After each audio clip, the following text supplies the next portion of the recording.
चला तर आपण रवा केक बनवणार आहोत।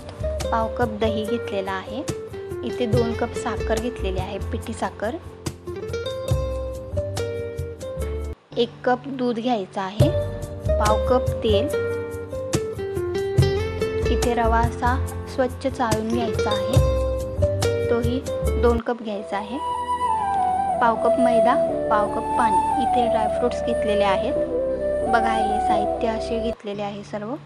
आता हे सर्व साहित्य मिक्स करून घेऊया। दही, साखर, दूध, तेल, आता हे मिक्स करून घेऊया चांगलं। एका डायरेक्शन मध्ये असं मस्त मिक्स करून घ्यायचं आहे। त्यामध्ये रवा मिक्स केलाय, मैदा। चला तर असं छान असं मिक्स करून घेऊया। तुम्ही बघू शकता हे बॅटर। आता ड्रायफ्रूट्स घालून घेऊया आपण, ते पण असे मिक्स करून घ्यायचे आहेत।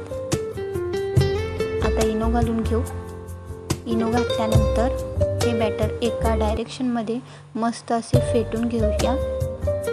बघा हे बॅटर तुम्ही बघू शकता, असा टेक्स्चर आला पाहिजे बॅटरला। आता इकडे कुकरच्या डब्याला तूप लावून घेऊया। चारी बाजूने तूप लावून घ्यायचं आहे। इकडे कुकर प्रीहीट करण्यासाठी ठेवलेला आहे। आता हे बॅटर कुकरच्या डब्यामध्ये घालून घेऊया।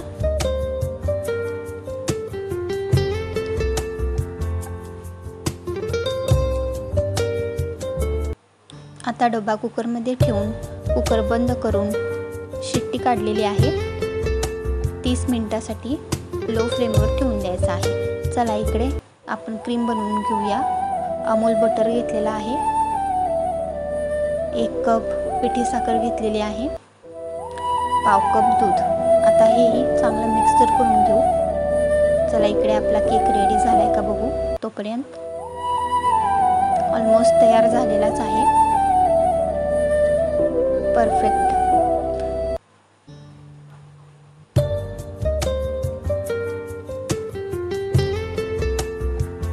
तुम्ही बघू शकता केक तयार झालेला आहे।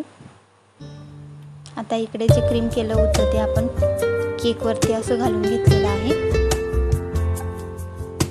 आम्ही कलर घातलेला आहे क्रीम मध्ये। कलर हा ऑप्शनल आहे, तुम्हाला पाहिजे असेल तर तुम्ही घालू शकता, किंवा व्हाईट क्रीम सुद्धा छान दिसतं। हे असं सर्व बाजूने लावून घेतलेलं आहे। इकडे थोडे चॉकलेट्स घेतलेले आहेत, इकडे केकवर चॉकलेट गार्निशिंग आणि जेम्स लावून घेतलेले आहेत।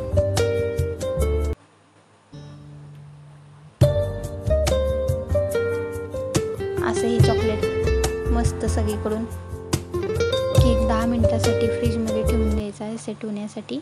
बघा हा सेट झालेला आहे। कसा वाटला केक कमेंट करून नक्की सांगा। थँक्यू।